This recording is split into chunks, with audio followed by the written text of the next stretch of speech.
I chose female to be my first cultural identity. I think it is important to understand the difference in the way women are treated educationally throughout various cultures of the world. As a woman in America, I've always felt that I've had the same opportunities as men to prosper in my education. But I understand that it is not like that everywhere in the world, so I'm grateful for the freedoms that I do have. I would like to better understand what it is like for women in a culture that are not given the same freedoms, opportunities, and respect that I am. I chose middle class to be my second cultural identity. Money influences education in extreme ways. Depending on the area you live in, the resources your school district can provide for you is different. For example, if I were to grow up in an area like Detroit where the school systems are extremely poor and lacking an ability to facilitate strong education, I may not have been able to reach the height of intelligence I am at today. Another way money affects education is where you can afford to go to school.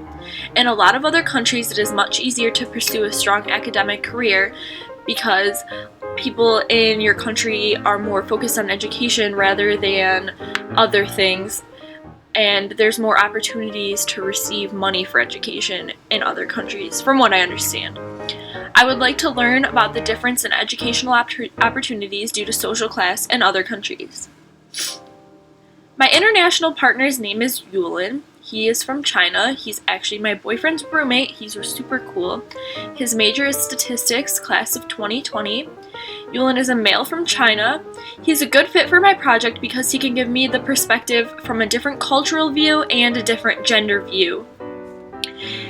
I also said that it has always been difficult for me to understand people with accents, especially thick ones because I am mostly deaf in my right ear, so talking to people from other cultures has always been hard for me. I am very excited to step outside of my comfort zone and learn new things about his culture. The 5 questions I plan on asking him are: how many hours a day did you spend in school in China? How much homework did you have on a daily basis? In comparison, how are men and women treated differently in China as far as educational rights and respect? What type of rules were in place at your school you attended in China? How strict was it? How much did grades mean to your parents? Were you punished for bad grades? What were the punishments?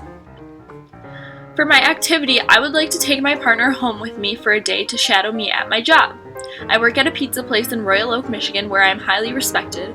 Growing up, my family had money, but just enough to keep a roof over my head, clothes on my back, and food on the table. My job was my livelihood as a high schooler. That is how I am paying for school and how I will get to a better place than my parents. I know that Yulin never had to worry about money throughout his life, and I would like to show him how I got where I am. My job is my pride, and I hope to understand what it is like to not work and go to school and what it's like to be a high schooler and not have to worry about money, because for me that was always a struggle. I was always working like 40 hours a week during school. I didn't have as much time to study as everybody else, and I feel like that really affected me, and it's very close to my heart. I love my job. I love the people there. They really take care of me, I guess.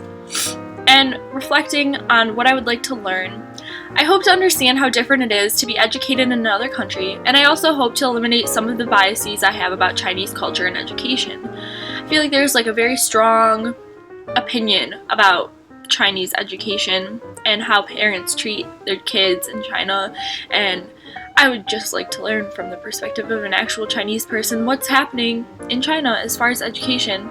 So that is my plan. Thank you.